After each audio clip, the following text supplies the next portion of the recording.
जितनी बार आप निर्णय बदलेंगे, भाग्य भी उतनी बार करवट बदलेगा। महाभारत युद्ध से पहले दुर्योधन ने श्री कृष्ण की नारायणी सेना चुनी और अर्जुन ने भगवान श्री कृष्ण को। प्रसंग उस समय का है जब भगवान श्री कृष्ण पांडवों की तरफ से शांति प्रस्ताव लेकर गए थे और उन्होंने पांडवों के लिए सिर्फ 5 गांव मांगे थे।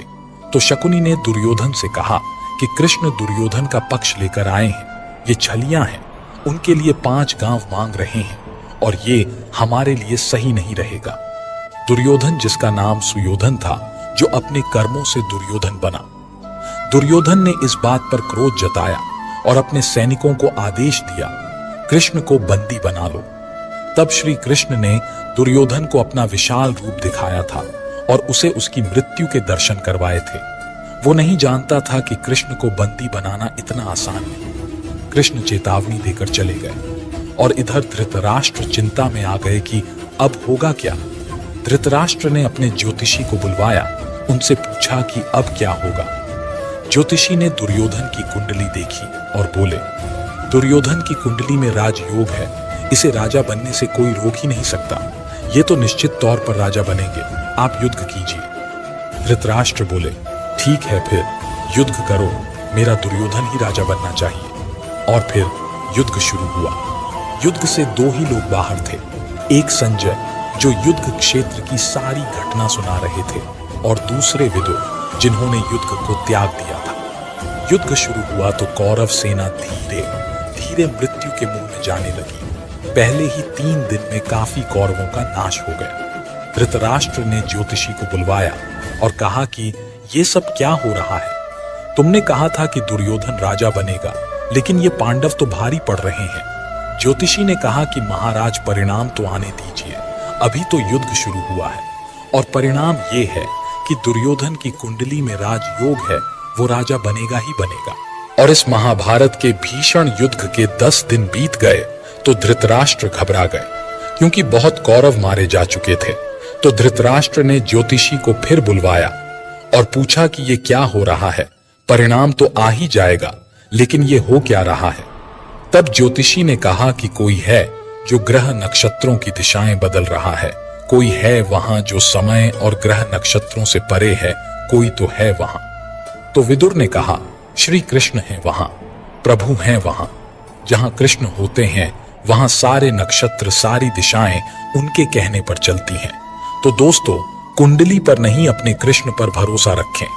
जब आपके जीवन रूपी रथ को कृष्ण चलाएंगे तो महाभारत कितनी ही बड़ी हो, सामने वाले योद्धा कितने ही मजबूत हों, वो धराशायी होंगे ही होंगे। वो दुर्योधन, जिसकी कुंडली में राजयोग था, लेकिन उसका रास्ता धर्म का नहीं था, उसका रास्ता अच्छे कर्म का नहीं था, तो कुंडली बदलने में क्षण भर नहीं लगा। अपने विश्वास को अपने कर्म पर और अपने प्रभु पर मजबूत रखिए, भाग्य को पलटते देर नहीं लगेगी। इंसान की कर्म से उसका भाग्य तय होता है। यदि हमें किसी लक्ष्य की प्राप्ति नहीं होती है तो हम कहते हैं कि यह मेरे भाग्य में नहीं था। वहीं कुछ लोग मानते हैं कि कर्म से बढ़कर कुछ नहीं है। पिछले जैसे कर्म होते हैं वैसा हमारे आज का भाग्य या प्रारब्ध बनता है। कर्म का घटित होना और कर्म के हिसाब से कर्मफल का आना, यह प्रकृति का अटल नियम है। उसमें अन्य कोई भी बदलाव नहीं कर सकता। खुद परमात्मा भी कर्म के खेल में हस्तक्षेप नहीं करते। लेकिन मित्रों, भक्ति में वह ताकत है कि वह हमारा भाग्य बदल सकती है। भाग्य को लेकर दुनिया 2 धड़ों में बटी है, एक जो भाग्य को मानते हैं, दूसरे जो कर्म को प्राथमिकता देते हैं। सनातन धर्म कहता है कि कर्म और भाग्य एक ही गाड़ी के 2 पहिए हैं। अगर हम कर्म करते हैं तो उसका परिणाम ही आगे चलकर हमारे लिए भाग्य का काम करता है। अगर कर्म नहीं करते हैं तो भाग्य भी उतना साथ नहीं दे पाता है।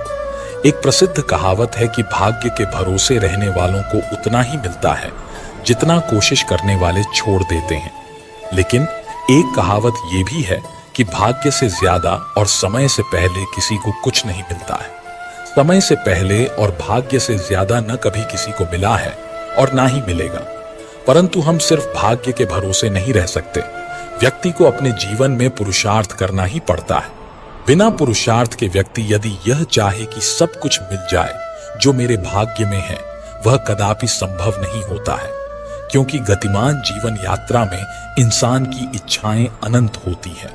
बिना पुरुषार्थ के भोजन भी नहीं मिल सकता है और बिना पुरुषार्थ के किसान खेती भी नहीं कर सकता है। विचारों से भाग्य को एक दिशा जरूर मिलती है, लेकिन दशा क्या रहने वाली है वो आपके कार्य ही निश्चित करते हैं। अगर आपके विचार बहुत नेक है तो आप अपने भाग्य और मेहनत से जमा धन अच्छे कार्यों में निर्वाह करेंगे, अन्यथा व्यसनों में व्यर्थ कर देंगे तो आप अपनी सोच से भाग्य और कर्म को एक दिशा तो दे सकते हैं, लेकिन जो आपके भाग्य में लिखा है वो आपकी योग्यताओं का ही तो प्रतिफल है। अगर आपके भाग्य में व्यापारी बनना लिखा ही नहीं, इसका मतलब कदापि नहीं है कि आप व्यापार नहीं कर सकते। इसका अर्थ है कि आपके स्वभाव में सौदेबाजी नहीं लिखी है। आप व्यवहार आदि तो निभा सकते हैं, लेकिन एक बिजनेस के लिए जो स्वभाव और भाव चाहिए वो आप में नहीं है। सिर्फ विचार मात्र से आप अपने सामने रखा भोजन भी नहीं चख सकते। जो विचार प्राकृतिक रूप से उठ रहे हों वो आपके भाग्य और कर्म को बल देंगे, उन्हें दिशा भी प्रदान करेंगे, लेकिन दूसरों के दिखावे में कोई भी प्रयत्न व्यर्थ और नुकसानदायक ही होगा। अगर आप कुछ करना चाहते हैं जो लगभग असंभव सा लग रहा है, आपको लोग हतोत्साहित करते हैं कि आप वह नहीं कर पाएंगे, लेकिन आप मन बना लेते हैं कि आपको वह करना ही करना है और आप दिन रात उसी के बारे में सोचते हैं कि आपको वह करना है, लेकिन आपके मन में शंका के बीज उत्पन्न हो जाते हैं और आप सोचते हैं कि आप वह कार्य कर लेंगे, लेकिन शंका के कारण आप बस सोचते ही रह जाते हैं। क्या आपके सकारात्मक विचारों से आपका भाग्य बदल जाएगा? आप 100% भी सकारात्मक सोचते रहेंगे तब भी नहीं, क्योंकि आप प्रयास ही नहीं कर रहे हैं। इसलिए केवल विचारों से भाग्य नहीं बदलता। जब तक आप विचारों को प्रयास में परिवर्तित नहीं करेंगे तब तक आपके विचार केवल विचार ही रहेंगे, और भाग्य बदलने के लिए विचारों के साथ साथ प्रयास की भी आवश्यकता पड़ती है। क्यों बैठे तुम निठठले, नहीं है कोई काम धाम, कर्म की महिमा को समझो। कर्म सुख की खान, मूढ़ बैठा चौखट प्रभु के, मांगे है दिन रात, कर्मयोगी बन कोई, करता है पुरुषार्थ। कहा कृष्ण ने अर्जुन से, ध्येय तुम्हारा है करना कर्म, फल की इच्छा त्याग, अर्पित कर सब कर्म प्रभु को। रख हृदय में आस, फलित होंगे कर्म तुम्हारे। रख खुद पे विश्वास, आस कह रही श्वास से। धीरज रखना सीख, बिन मांगे मोती मिले, मांगे मिले न भीख। भले ही आपके भाग्य में कुछ नहीं लिखा हो, पर आपके अच्छे हैं तो आप वो भी पा सकते हैं जो आपके भाग्य में नहीं है। काशी नगर के एक धनी सेठ थे जिनके कोई संतान नहीं थी। बड़े बड़े विद्वान ज्योतिषों से सलाह मशवरा करने के बाद भी उन्हें कोई लाभ नहीं मिला। सभी उपायों से निराश होने के बाद सेठ जी को किसी ने सलाह दी कि आप गोस्वामी जी के पास जाइए, वे रोज रामायण पढ़ते हैं। तब भगवान राम स्वयं कथा सुनने आते हैं, इसलिए उनसे कहना कि वो भगवान से पूछे कि आपके संतान कब होगी। सेठ जी गोस्वामी जी के पास जाते हैं और अपनी समस्या के बारे में भगवान से बात करने को कहते हैं। कथा समाप्त होने के बाद गोस्वामी जी भगवान से पूछते हैं कि प्रभु वो सेठ जी आए थे जो अपनी संतान के बारे में पूछ रहे थे। तब भगवान ने कहा कि उन्होंने पिछले जन्मों में अपनी संतान को बहुत दुख दिए हैं, इस कारण उनके 7 जन्मों तक संतान नहीं निकली हुई है। दूसरे दिन गोस्वामी जी सेठ जी को सारी बात बता देते हैं। सेठ जी मायूस होकर ईश्वर की मर्जी मानकर चले जाते हैं। थोड़े दिनों बाद सेठ जी के घर एक संत आते हैं और वो भिक्षा मांगते हुए कहते हैं कि भिक्षा दो, जो मांगोगे वो मिलेगा। तब सेठ जी की पत्नी संत से बोलती है कि गुरुजी मेरे संतान नहीं है। तो संत बोले, तू एक रोटी देगी तो तेरे एक संतान जरूर होगी। व्यापारी की पत्नी उसे 2 रोटी दे देती है। उससे प्रसन्न होकर संत ये कहकर चला जाता है कि जाओ तुम्हारे 2 संतान होगी। 1 वर्ष बाद सेठ जी के 2 जुड़वां संतानें हो जाती हैं। कुछ समय बाद गोस्वामी जी का उधर से निकलना होता है। व्यापारी के दोनों बच्चे घर के बाहर खेल रहे होते हैं। उन्हें देखकर वो व्यापारी से पूछते हैं कि ये बच्चे किसके हैं। व्यापारी बोलता है, गोस्वामी जी ये बच्चे मेरे ही हैं। आपने तो झूठ बोल दिया कि भगवान ने कहा है मेरे संतान नहीं होगी, पर ये देखो गोस्वामी जी मेरे 2 जुड़वा संतानें हुई हैं। गोस्वामी जी ये सुनकर आश्चर्यचकित हो जाते हैं। फिर व्यापारी उन्हें उस संत के वचन के बारे में बताता है। उसकी बात सुनकर गोस्वामी जी चले जाते हैं। शाम को गोस्वामी जी कुछ चितिंत मुद्रा में रामायण पढ़ते हैं तो भगवान उनसे पूछते हैं कि गोस्वामी जी आज क्या बात है, चिंतित मुद्रा में क्यों हो? तो गोस्वामी जी कहते हैं कि प्रभु आपने मुझे उस व्यापारी के सामने झूठा पटक दिया। आपने तो कहा कि व्यापारी के 7 जन्म तक कोई संतान नहीं लिखी है, फिर उसके 2 संतानें कैसे हो गई? तब भगवान बोले कि उसके पूर्व जन्म के बुरे कर्मों के कारण मैं उसे 7 जन्म तक संतान नहीं दे सकता, क्योंकि मैं नियमों की मर्यादा में बंधा हूं। पर अगर मेरे किसी संत भक्त ने उन्हें कह दिया कि तुम्हारे संतान होगी, तो उस समय मैं भी कुछ नहीं कर सकता, क्योंकि मैं भी संतों की मर्यादा से बंधा हूं। मैं पूर्ण संतों के वचनों को काट नहीं सकता, मुझे संत की बात रखनी पड़ती है।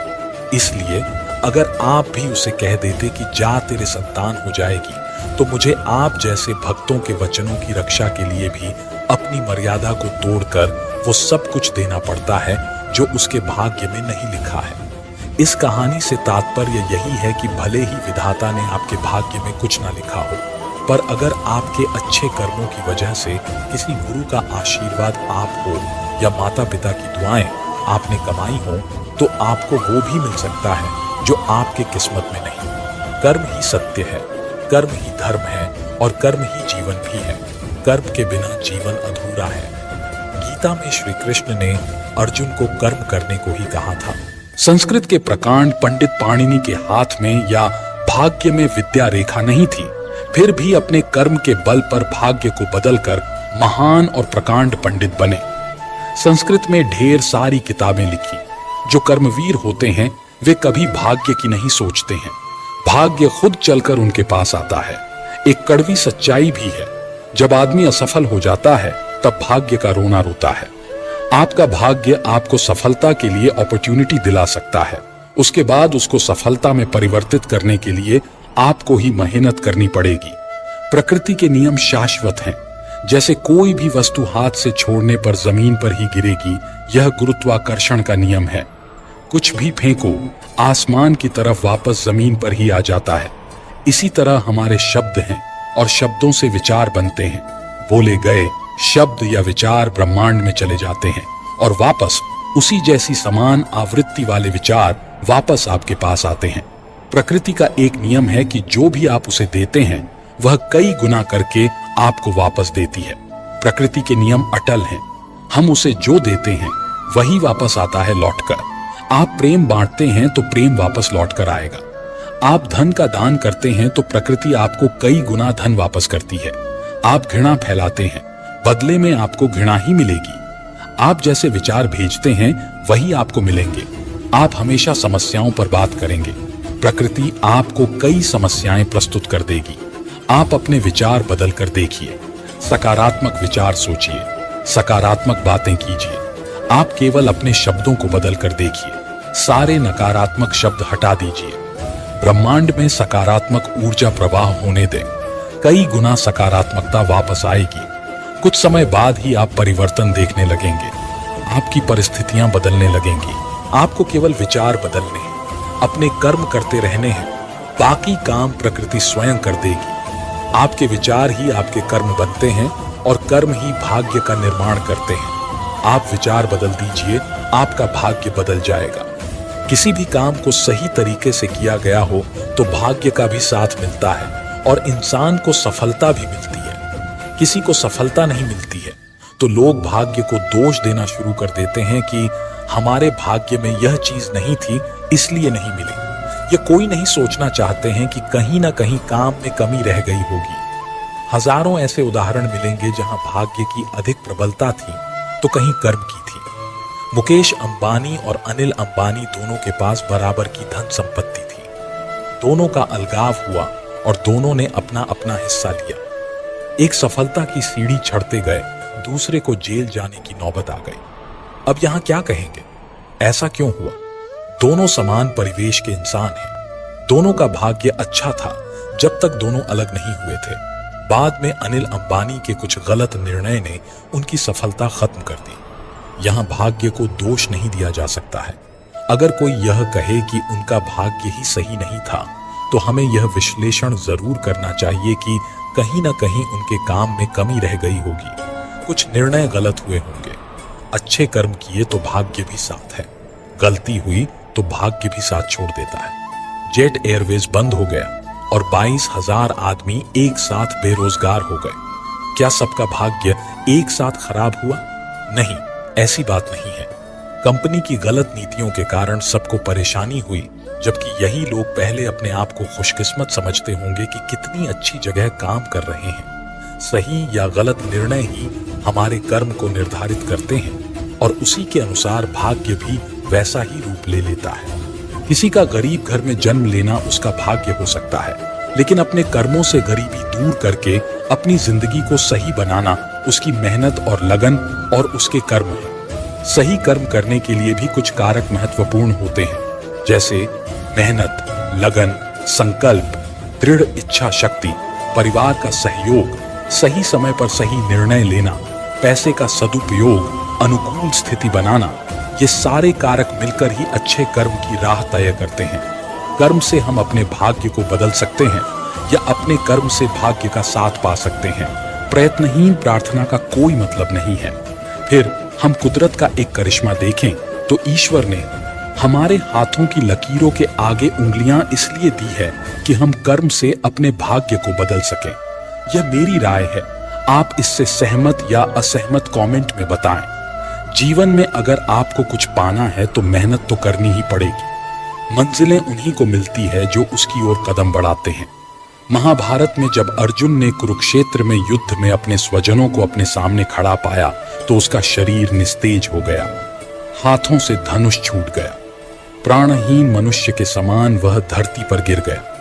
तब भगवान श्री कृष्ण ने उसे गीता के कर्म ज्ञान का उपदेश दिया। भगवान कृष्ण ने अर्जुन को कहा कि राज्य तुम्हारे भाग्य में है या नहीं, यह तो बाद में, पहले तुम्हें युद्ध तो लड़ना पड़ेगा, तुम्हें अपना कर्म तो करना पड़ेगा, अर्थात स्वजनों के खिलाफ युद्ध तो लड़ना पड़ेगा। तुलसीदास जी ने भी श्री रामचरितमानस में लिखा है, कर्म प्रधान विश्व करी राखा, अर्थात युग तो कर्म का है। इसका अर्थ यह हुआ कि हम अपना कार्य करें, फल की चिंता बाद में करें। किसान जब खेत में बीज बोता है तो उसे यह नहीं पता होता कि बारिश होगी या नहीं, जमीन में से बीज से अंकुर फूटेगा या नहीं, अगर पौधे आ भी गए तो उस पर फल आएंगे या नहीं। लेकिन किसान बीजों को जमीन बोता है और फसल की चिंता ईश्वर पर छोड़ देता है। संघर्ष करते हुए कभी मत घबराना, क्योंकि संघर्ष के दौरान ही इंसान अकेला होता है। सफलता के बाद तो सारी दुनिया साथ देती है। परेशानी आए तो ईमानदार रहें, धन आ जाए तो सरल रहें, अधिकार मिलने पर नम्र रहें और क्रोध आने पर शांत रहें। यही जीवन का प्रबंधन कहलाता है।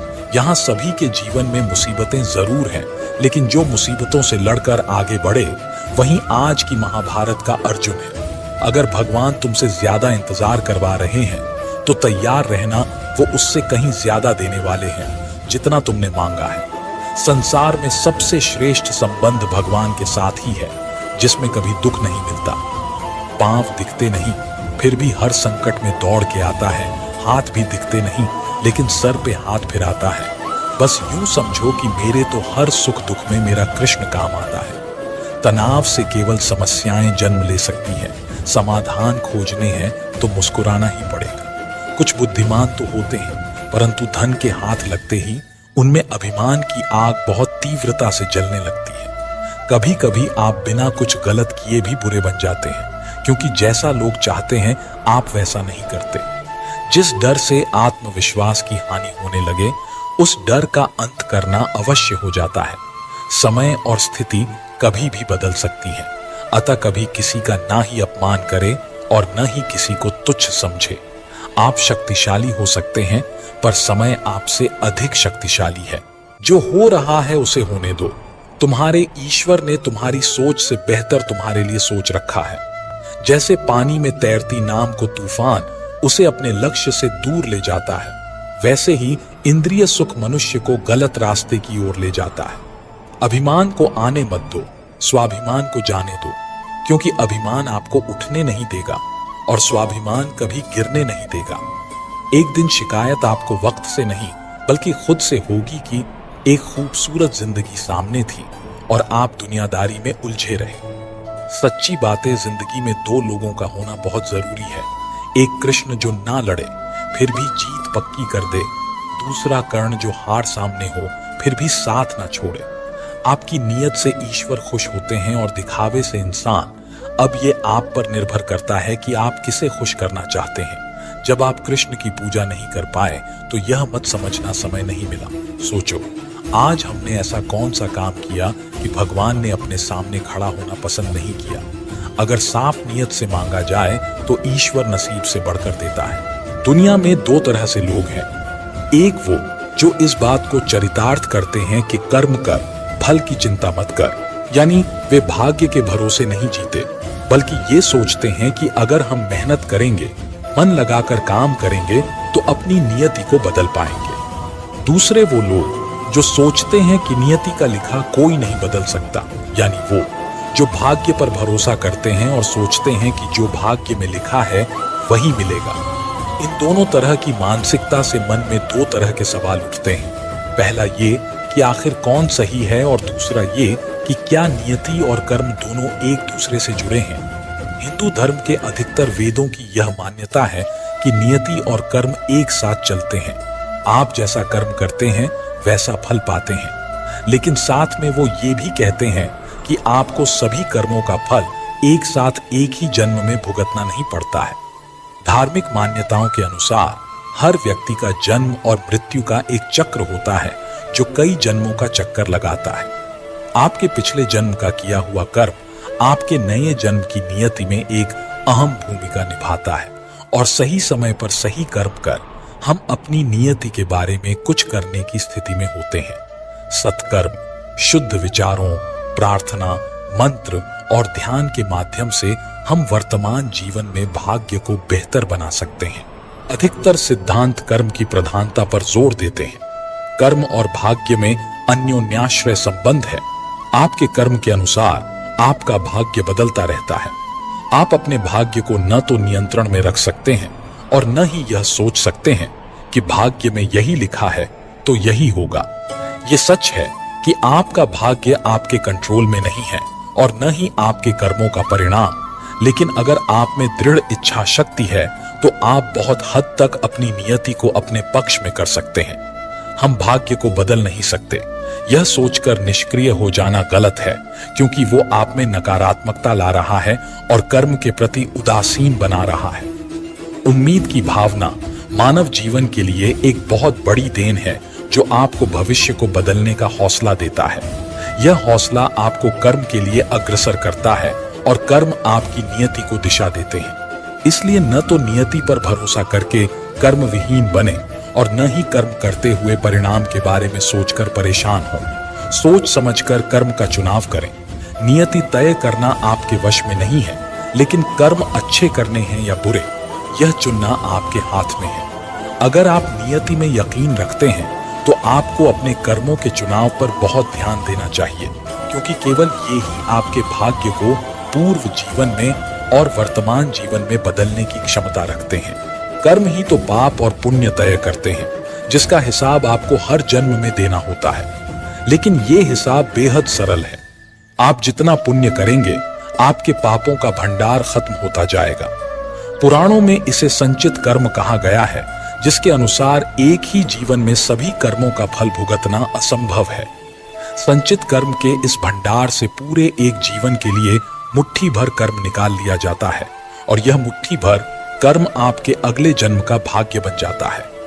उस भाग्य का फल भोग लेने के बाद वह समाप्त हो जाता है, और फिर आपके नए कर्म आपका भाग्य तय करने लगते हैं। ये तो हैं हमारे वेदों की मान्यताएं, लेकिन आपका इस बारे में क्या सोचना है? एक नगर में एक बहुत कुशल कारीगर रहता था। उसका नाम सोमलिक था। सोमलिक दूसरे कारीगरों की तुलना में बहुत मेहनत करता था।